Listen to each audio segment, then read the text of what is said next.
Maria nessa noite, para que possamos compreender e sermos compreendidos nas missões que são propostas na noite de hoje, que é Mundos Transitórios, que é um tema do Livro dos Espíritos que trazemos aqui. Mas antes, gostaria de ler para vocês uma passagem evangélica de João, em que Jesus, tentando acalmar os seus discípulos, que sabiam que estava próximo a sua partida que se falava na época, exatamente a morte de Jesus estava próxima, os discípulos estavam um tanto alarmados com essa notícia. E Jesus lhes disse lá em João 14: não se turbe o vosso coração, credes em Deus, crede também em mim. Na casa do meu Pai há muitas moradas. Se não fosse assim, eu vos teria dito: vou preparar-vos o lugar.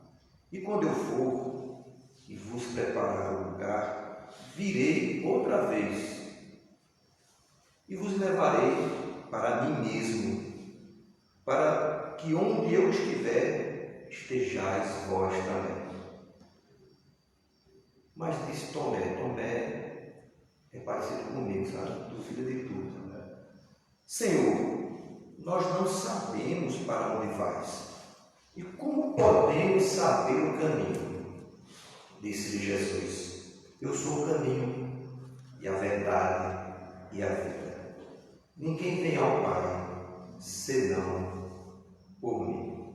Se vós me conhecesseis a mim também, conheceríeis a meu Pai, e já desde agora o conheceis e o tendes visto.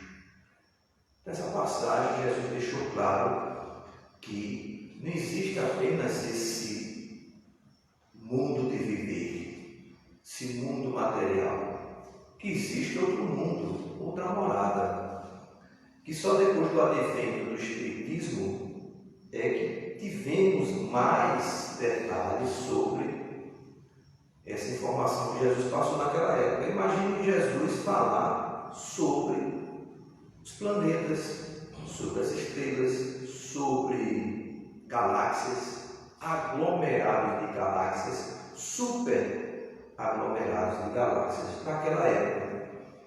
Há algum tempo, muitos séculos depois de Jesus, que acreditávamos que o universo era a Terra. Muitas pessoas ainda no século XXI creem nesse detalhe, que só existe vida aqui na Terra, que é feito dessa crença de que o universo está somente aqui. Lá pela Idade Média, mais ou menos, a ideia que era ligada à religião, principalmente a cristã, era de que a Terra era plana. A Terra, que eu falo, não é a Terra planeta. A Terra, o Sol, era plano. Por que era plano? Porque não havia percepção de que o mundo era redondo. Do ponto de vista de quem está aqui em Caruaru e vocês sentados aí, a Terra é plana. É ou não é? Se você olhar para a direita, para a esquerda, para a frente e para trás, você só vai ver uma espécie de planície, talvez algumas altos e baixos, mas uma espécie de linha reta, por conta do nosso ponto de vista. Mas vamos fazer uma viagem, vamos nos distanciar da Terra um pouquinho. Yuri Gagarin, não sei se você já ouviu falar, esse astronauta russo, foi o primeiro homem a chegar até o espaço. Ele soltou uma piada para os cristãos. Ele era materialista, não acreditava em Deus, e perguntou: cadê o céu de vocês? Porque ele ultrapassou o firmamento. E mesmo na época que o Yuri Gagarin esteve no espaço, nos anos 60, já sabíamos que a Terra era redonda, porque já havia colocado aviões no ar, satélites que tiraram foto e viram que a Terra era redonda. Mas na Idade Média, por conta desse ponto de vista, a ideia era essa: o Sol era uma espécie de planície, tinha um limite, mas estava todo o universo dentro da Terra, uma espécie de abóbada. Aí, abaixo do Sol, tinha as águas de baixo. Por que as águas de baixo? Porque se você furasse a Terra, ia encontrar água. Então, na ideia teológica científica da época, a água existia um oceano embaixo, então as águas de baixo. Existem os oceanos, existiam as águas de cima.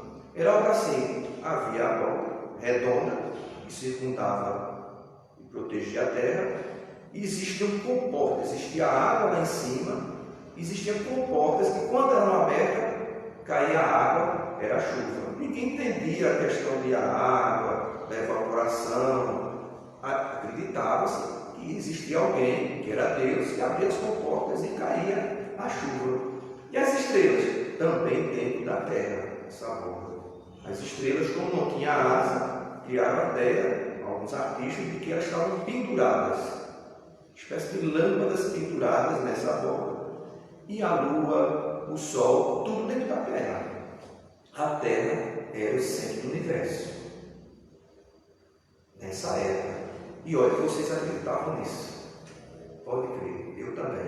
Porque a gente estava encarnado lá, como Jesus já disse aqui. Jesus disse que sempre iríamos nascer, morrer, renascer de novo para alcançar o reino dos céus. Então a gente reencarnou bastante, como Jesus falou. Então, e esses limites não poderiam ser alcançados. Porque provavelmente na ideia das pessoas que já chegassem no limite ia cair num buraco, né? Mas esse buraco tinha que ser em algum lugar, concorda comigo? Se existia esse limite, tinha que haver algum lugar além desse limite. Então, hoje a tecnologia vem nos trazendo várias informações que sugerem, pela própria lógica, de que não somos os únicos aqui nesse universo. E quando Jesus fala em morada, o que vocês entendem por morada? Morada é um lugar onde alguém mora. Não é um lugar deserto. É um deserto. Não, morada. E quem mora lá? Se a gente não consegue ver através dos telescópios, através dos satélites que foram enviados aí pelo sistema solar, para investigar os planetas vizinhos aos nossos, não vê nada, não vê vida nenhuma. Mas a própria ciência vem usando essa lógica de que não é possível, dentro da estatística, não é possível que exista apenas vida aqui na Terra. E eles buscam essa vida, mas vejam bem, não buscam aquele ET da cabeça grande, nem dos olhos enormes, que aquilo é fruto da fantasia. Eles buscam vida, porque eles sabem que existe vida diferente da Terra, porque nós encontramos hoje aqui na Terra locais onde há vida que há 20 anos atrás, 30 anos atrás, acreditava-se que não poderia existir vida nesse local. Por exemplo, no fundo do oceano, em situações de pressões enormes e que não possibilitaria vida. Existe vida normal, de alguns crustáceos, de alguns vermes, em locais em que a gente acreditava que não existia vida, existe vida. Em certos lagos formados por elementos químicos, como ácidos sulfúricos, existem bactérias vivendo lá. É porque a ideia nossa sempre foi o seguinte, na ciência antiga, que vida só existe do jeito que a gente conhece. Por exemplo, há pouco mais de um século atrás, as mulheres, quando iam ter bebês, durante o parto, os médicos simplesmente não lavavam as mãos. Os médicos não tinham nenhuma asepsia, porque o orgulho era tão grande, porque eles acreditavam que sabiam de tudo. E a maioria das vezes, as mulheres morriam após o parto, por conta da contaminação. E um médico apenas desconfiou, o professor, desconfiou que ali, naquele tipo de exercício da medicina, havia algo de estranho. Ele não sabia o que era, mas uma experiência com seus alunos passou a lavar as mãos. Ele teve uma intuição e ele viu que lavando as mãos, os riscos de morte das mães baixaram significativamente. Mas a sociedade médica da época simplesmente o condenou, porque o orgulho era tão grande, mas a gente não pode ser culpado, porque nós somos médicos, mas era a ignorância culpada, porque eles não sabiam que existia vida microscópica, porque não existia microscópios que pudessem detectar essas vidas. No máximo, podiam ver assim o sangue, poucos elementos microscópicos. Então, muitos dos médicos saíam dos hospitais, faziam cirurgias. A cirurgia, gente, o Sebastião sabe disso, ele se lembra nessa época. A cirurgia não tinha anestesia, né? Não tinha anestesia. Você simplesmente, quando chegava lá, o máximo que podiam usar era um gás para adormecer a pessoa, ou bebida alcoólica, e cortava a pessoa. E não usavam luvas nem nada, faziam cirurgia, cortavam o pé, faziam de tudo. Sabia que cauterizar ajudava na cicatrização. Ou seja, pegava um ferro quente, queimava os locais onde havia o corte, evitava também as hemorragias e ajudava na cicatrização. Mas era tudo assim. Muitos médicos gostavam de voltar para casa com o jaleco todo sujo de sangue, para mostrar para todo mundo: olha, eu sou médico cirurgião. E imagine o cheirinho gostoso, né, desses jalecos depois da cirurgia. Devia ser uma maravilha. Mas por quê? Porque eles não viam a vida conforme nós vemos hoje. Seres microscópicos, muitas vezes muito mais poderosos do que nós, como a Covid-19, né? Mas por pouco tempo, né? Porque a gente descobriu a vacina e botou ele no seu lugar. Isso para quem é vacinado, né? Mas vejam que o ponto de vista do que é vida depende muito das nossas percepções. E se não temos instrumentos para detectar essa vida, nós dizemos assim: não existe. Não existe essa vida porque eu não consigo ver. Mas isso não é mais unanimidade na ciência. Por exemplo, temos o universo, energia escura e matéria escura, que não pode ser detectado com nenhum instrumento. Como é que você pode acreditar em algo que não pode ser detectado com nenhum instrumento? Pelos seus efeitos. Pelos efeitos que essa energia e essa matéria escura causa nos planetas, nas organizações dos planetas e nos desvios da luz. Estou complicando hoje, não estou? Então, gente, por que eu estou dando esse introito? Para a gente fazer uma viagem, vamos nos distanciar da Terra. Vocês sabem a nossa dimensão dentro do universo visível? Para a gente dizer assim, só existe vida aqui. Se a gente se distanciar e for para o objeto espacial mais próximo da Terra, nós vamos encontrar o quê? A Lua. É o objeto mais próximo da Terra. Sabe qual é a distância da Lua para o planeta Terra? A gente vê tão pertinho, né? Essa semana tem a superlua, muito bonita. Fiquei esperando ela aparecer ali no Monte Bom Jesus, deu para ver, bem bonita. Então a distância da Lua para a Terra, para vocês terem ideia, não é tão pertinho assim.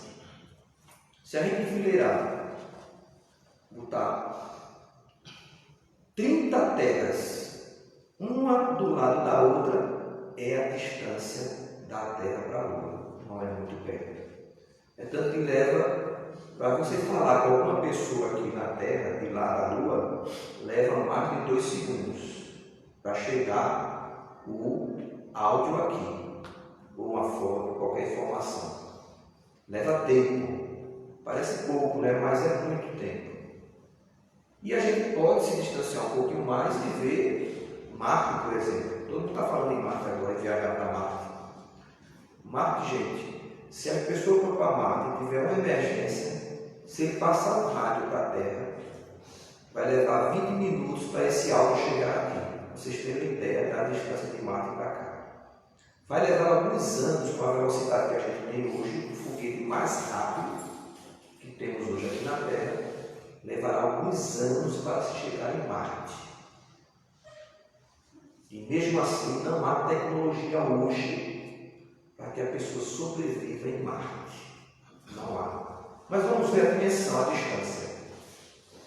Nessa viagem, a gente vai se distanciar um pouco da Terra e vamos encontrar uma espaçonave chamada a Voyager 1, que foi lançada no espaço para investigar o nosso sistema solar.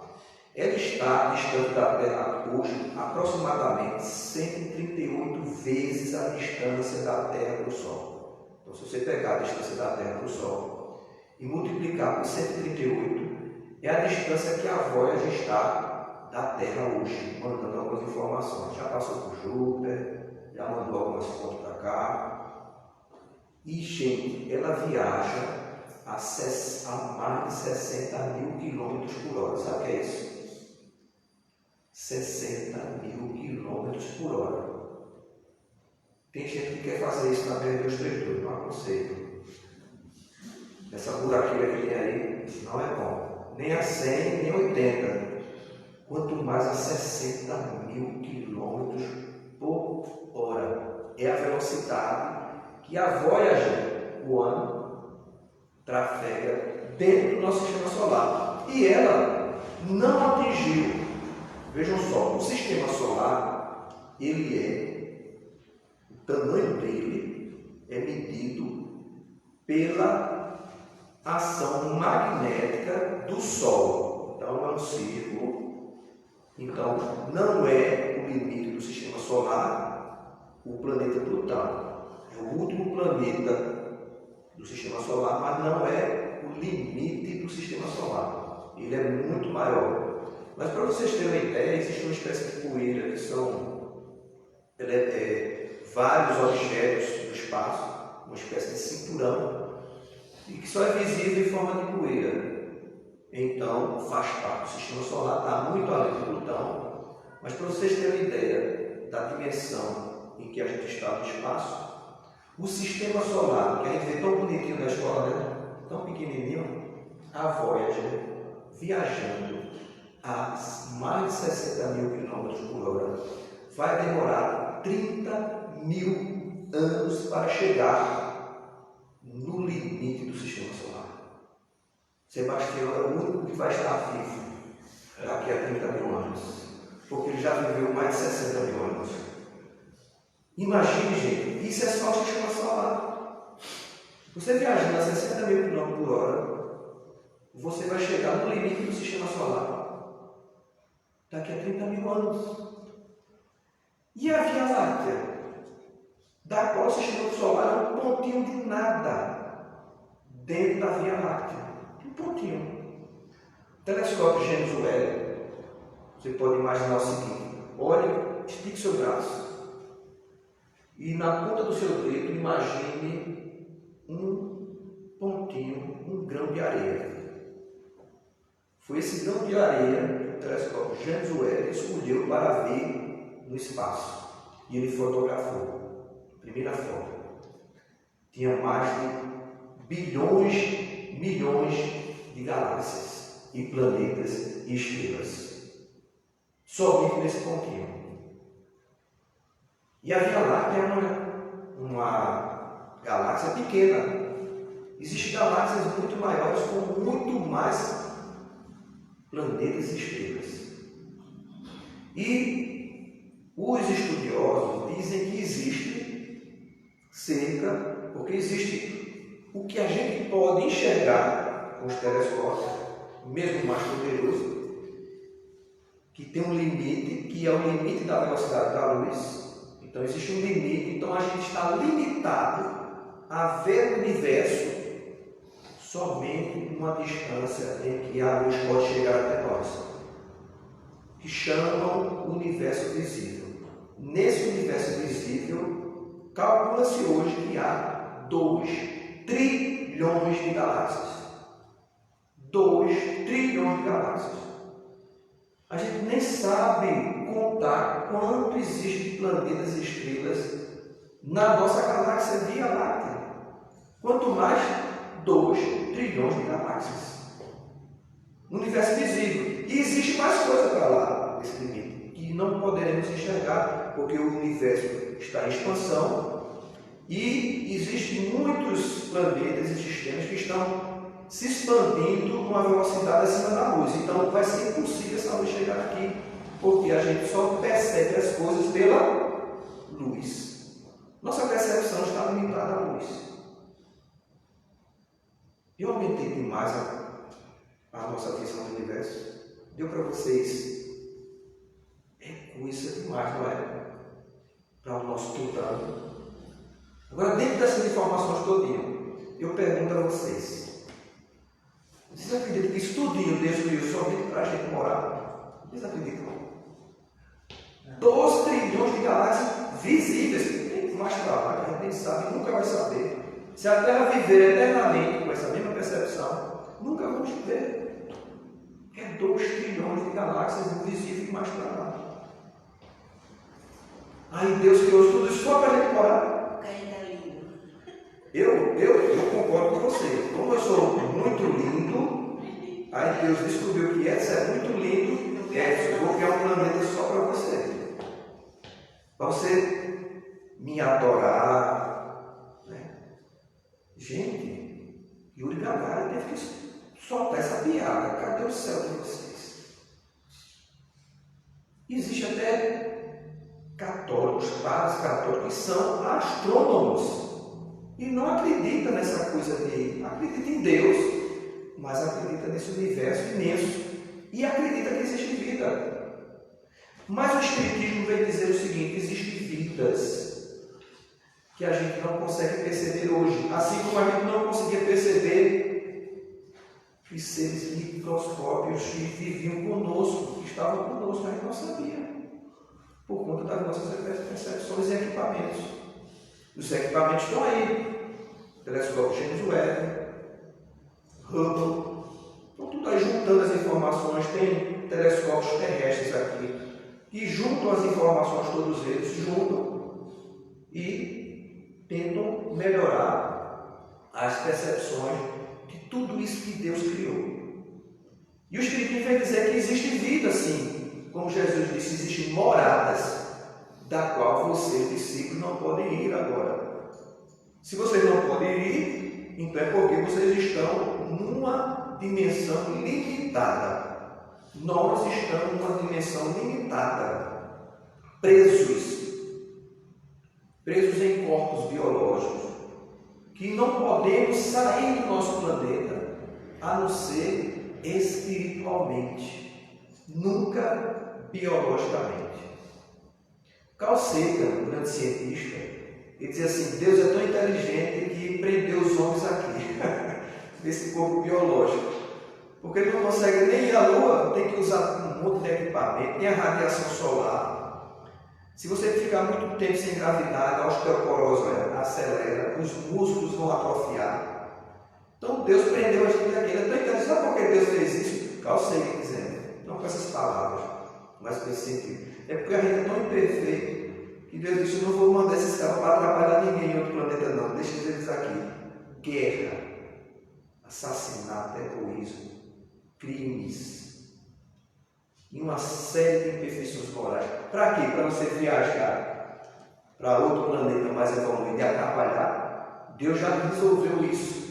Coloca esses espíritos que atrapalham muitos imperfeitos num planeta chamado expiações e provas.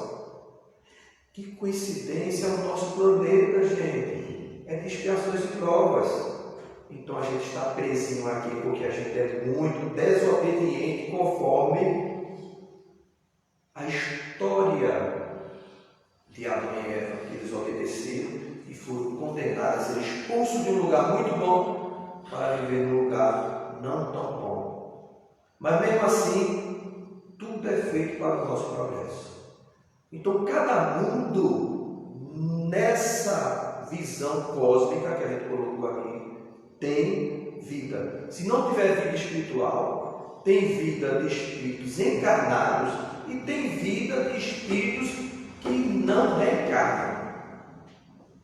Existem planetas como Júpiter, por exemplo. Júpiter é um planeta do nosso sistema solar. Tem vida espiritual lá e tem vida material também. Mas numa dimensão em que nossas percepções não conseguem ver esses corpos, em que esses espíritos encarnam lá. Por que não conseguimos ver? Porque eles são muito evoluídos. Muito evoluídos. Então, o corpo biológico ou o corpo físico do espírito encarnado naquele planeta vai ser ligado ao seu estado evolutivo. Quanto mais evoluído, mais esse corpo se distancia desse corpo biológico. Então esse corpo lá no Júpiter é diferente, não conseguimos ver. Porque na frequência vibratória não conseguimos enxergar certas cores da luz. Aqui mesmo, nós temos um limite de faixa de visão do infravermelho, que é um limite que a gente pode enxergar para o além, né? Não conseguimos ver. Então é um espectro em que a gente consegue visualizar e muitos animais conseguem uma amplitude maior de visualização do que a nossa. Então o infravermelho não conseguimos ver, não conseguimos detectar, alguns animais conseguem. Seguindo para o violeta, nós vamos ver também um limite, que não passa dali. Então, estamos limitados. Então, por isso, esses espíritos que vivem nesses planetas têm corpos em que a vibração da cor é tão grande que a nossa percepção visual não consegue ver. Mas eles veem, porque já tem uma certa evolução. Então, juntos eles reencarnam, vivem mais ou menos 5 séculos cada encarnação. São mais altos, mais belos. Eu já estou perto disso já. Provavelmente eu vou para Júpiter logo. Eu estou mais belo. Né? A cada sábado vocês notam isso. E vocês estão numa faixa vibratória, todos nós, em que não conseguimos vislumbrar. Mas tem planetas também inferiores ao nosso, em que o corpo também não é perceptível pelas nossas visões, mesmo o espírito sendo atrasado, que é outra faixa, porque eu disse, tem uma faixa infra e ultra, então isso vai depender muito da evolução do espírito, mas como a gente está limitado para baixo e para cima, então tem espíritos que estão nas faixas inferiores para baixo, e não podemos detectar. E reencarnam nesse planeta. Mas há alguns mundos em que os espíritos habitam esse planeta, mas não reencarnam lá. Vivem apenas como espírito. São os mundos transitórios.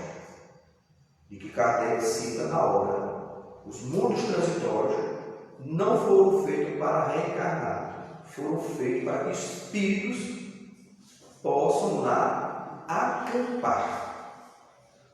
Kardec coloca até um termo lá, um acampamento provisório, como se fosse algo parecido com um acampamento. Porque o acampamento é sempre provisório, né? Você monta as barracas, depois desmonta e vai. É mais ou menos isso. Esses espíritos estão na erraticidade, ou seja, estão esperando uma encarnação, mas precisam de um tempo para se adaptar, ou se preparar, ou descansar de uma erraticidade um tanto dolorosa, porque tem erraticidade, gente, que são dolorosas. Por exemplo, erraticidade, para quem não sabe, é o período que o espírito fica após a encarnação. Você morre, está no mundo espiritual, mas vai precisar de outra encarnação. Enquanto espera essa próxima encarnação, nós chamamos esse período desencarnado de erraticidade.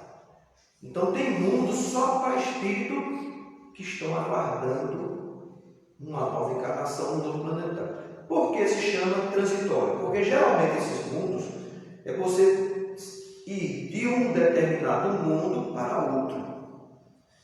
Mas para se adaptar a esse mundo, ou para se preparar e evoluir para esse mundo, você precisa de uma evolução somente espiritual, não precisa reencarnar.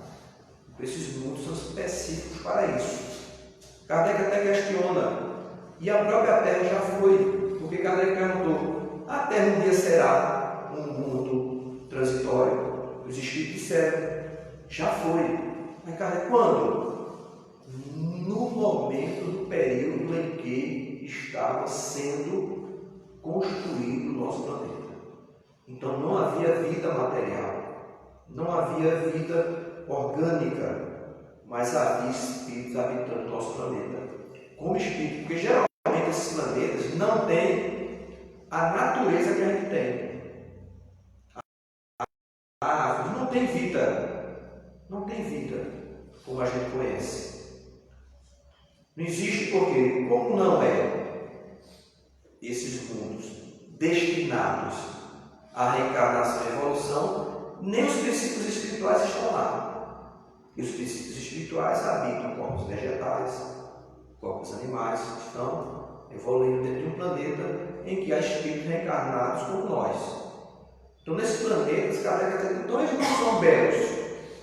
E os espíritos dizem o seguinte: olha, beleza é algo muito relativo à beleza, porque existe beleza diferente da que vocês determinaram como beleza.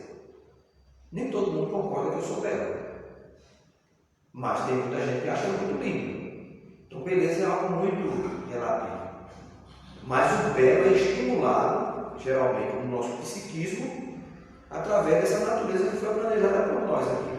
Se a gente pensar aqui, como é o paraíso? Eu sempre jogo essa pergunta nos meus grupos de estudo.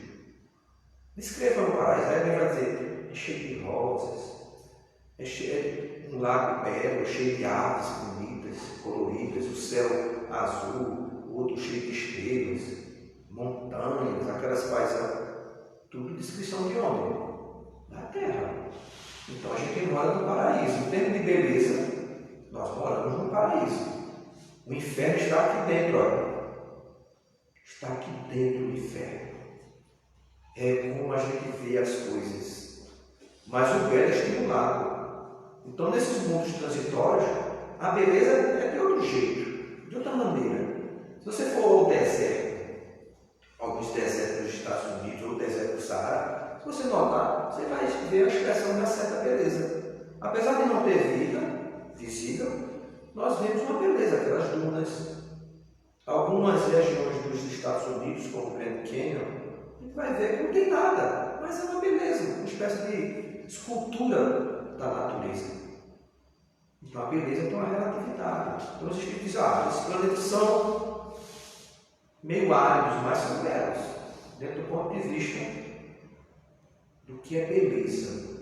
Nesse universo que a gente tentou aqui passar para a imaginação da gente. Eu não sei nem como é que imagina 2 trilhões de galáxias. Não sei se vocês consideram isso.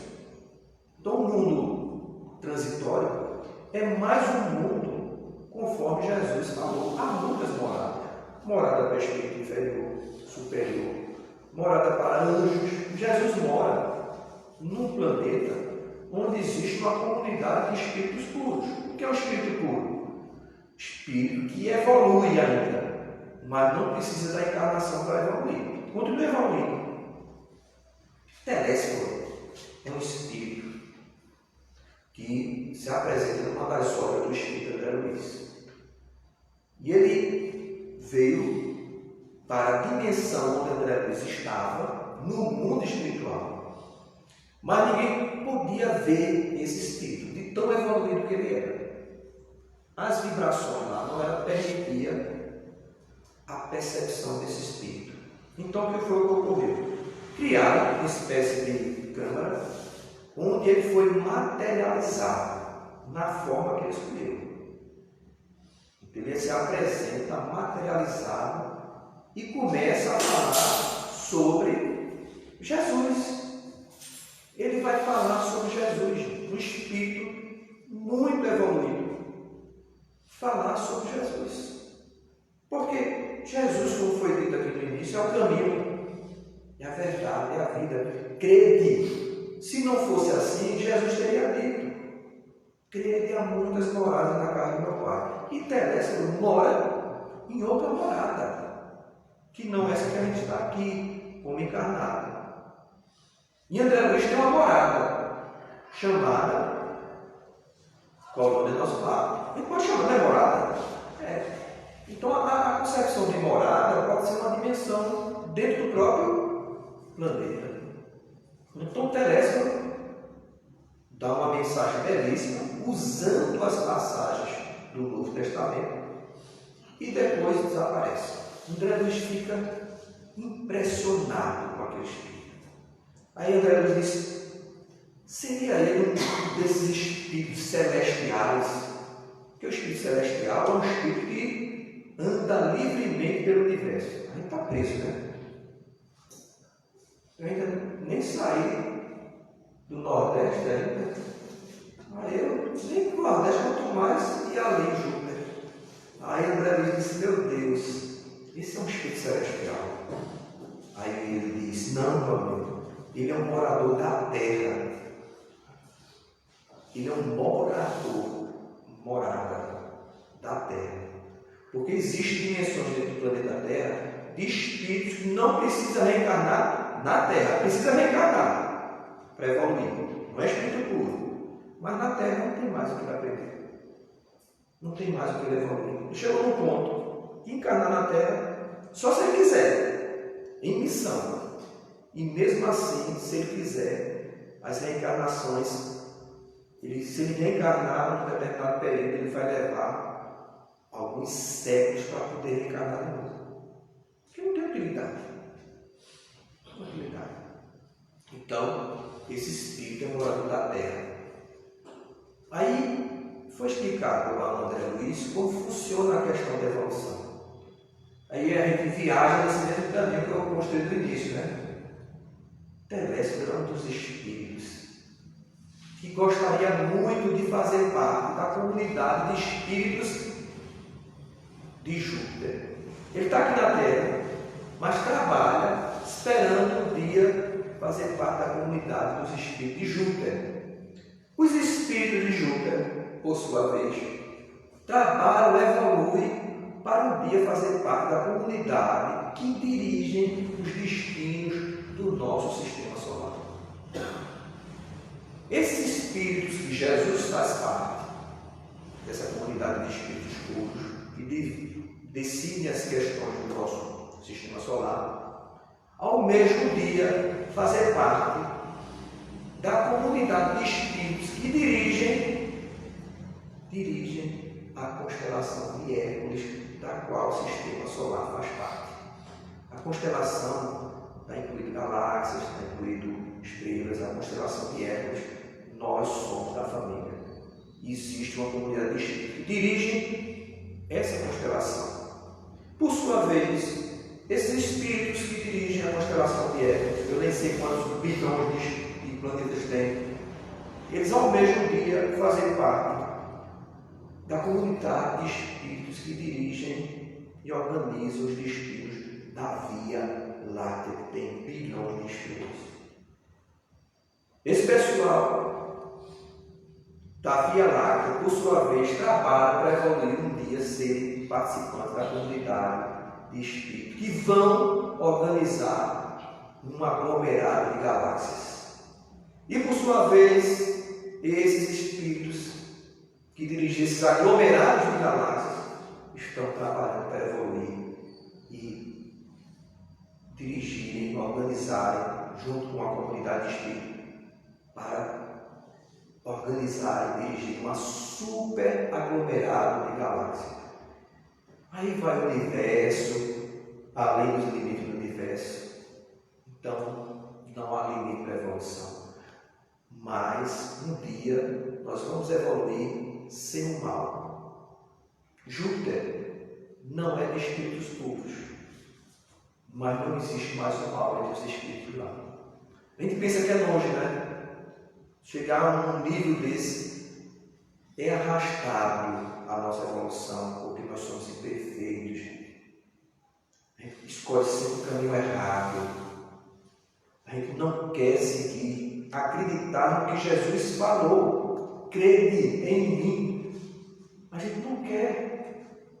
A gente quer acreditar em alguma saída milagrante e termina se atrasando. Falta-nos vontade de acreditar realmente nas primícias do reino. Porque querem acreditar em Deus, tem que acreditar em Jesus. Eu e o Pai somos um só. Não é que Jesus seja Deus, não. É que Ele sabe o que Deus quer da gente. Ele é o único que sabe. É o único que a gente tem que seguir. Não temos que seguir mais ninguém. Só Jesus. Se a gente seguisse todos os ensinamentos de Jesus, não precisaríamos de religião mais. É o que acontece lá em Júpiter. Não tem religião. Mas a religião é necessária. Sem ela, a gente se perderia mais ainda. Mas vai chegar um tempo em que nós vamos ter uma única crença. Uma única crença. O amor. O amor. O bem que a gente faz. Será a única crença. Aí o mal não mais acontecerá. E a sensação de tempo vai encurtar. Vai encurtar. Porque no planeta como o nosso, o tempo parece que se arrasta. Nesses planetas não. É tanto que se vive 5 séculos lá em Júpiter. Dá para viver 5 séculos com a sogra, com o cunhado. Mas aqui na Terra não dá não. Porque somos egoístas. Não conseguimos respeitar a cor do outro, o cabelo do outro, a altura do outro, o país em que o outro habita, como se o nosso planeta fosse quebrado em pedaços, como se não fizéssemos parte de uma mesma morada. Nós somos moradores de uma única casa chamada Terra, e não é a única. Em 2002, eu me lembro muito bem, para a gente ver como é a nossa crença absurda em Deus e na situação em que nos encontramos, dentro desse pequeno órgão, nada dentro da criação. O Brasil tinha sido campeão, foi tetracampeão, penta, se não me engano. E aí, Chico havia desencarnado, nós não sabíamos a notícia ainda. Ainda estava curtindo o campeonato mundial de futebol do nosso Brasil. Numa cadeira do papai que ela foi ganhada. Cadeira do papai, gente, os espíritas não deviam usar, porque foi criado pelas trevas. Porque a cadeira do papai, ele não utiliza você. Você senta nela e não sai mais. Então ele lhe torna uma pessoa inútil. E quando eu sentava na cadeira do papai, ninguém me levantava. Naquela época não tinha a internet que a gente tinha hoje. Imagina hoje a internet que a gente tem hoje, um smartphone, uma cadeira do papai. Pronto, acabou a sua encarnação. E eu lá, sentado, tranquilo, curtindo. Havia sim TV a cabo. Aí eu lá, assistindo uns programas, feliz com a. De repente, o chão começa a tremer. Gente, tem um tremor de terra no Caruaru. Foi a única vez que eu pulei da cadeira do papai. E inverti as coisas. Eu fui para debaixo dela. Em vez de ficar em cima dela, eu fui para debaixo dela. Foi algo inimaginável. E o susto foi tão grande que eu me joguei debaixo da cadeira do papai. As crianças chorando, aquela confusão na rua. E uma vizinha minha da frente corria para um lado do outro. Ai meu Deus, é o fim do mundo. Foi o morro por Jesus que estourou. É o vulcão. Aí começou aquele alarde da colmeia, que era uma idosa. Não, tenha calma. Aí depois que ela se acalmou, água com açúcar, né? Não sei quem inventou isso. Mas eu deu certo. Se acalmou, respirou fundo. Ela respirou fundo. E ela disse, amanhã mesmo eu vou vender minha casa e vou embora, que é o fim do mundo. Eu disse, a senhora vai se embora para onde? Se é o fim do mundo. Ele olhou para um lado, é mesmo, né? O homem que já foi na Lua, já acredita que não foi na Lua, seu Edson? Acredito, então é para lá que eu vou. A ideia, né? Que poderia pegar um avião e ir ali na Lua. 30 planetas Terra ligados à distância entre nós. Então essa noção de dimensão do nosso planeta é essa. Então, vamos crer em Jesus. Ir ao caminho. Se ele diz que há muitas moradas na casa do meu Pai, há sim. Há dimensões, há planetas. E não existe planeta criado por Deus inútil. Todos eles são úteis para a sua criação. Os Espíritos. Que Deus abençoe a todos vocês, ilumine a todos na volta aos seus lares.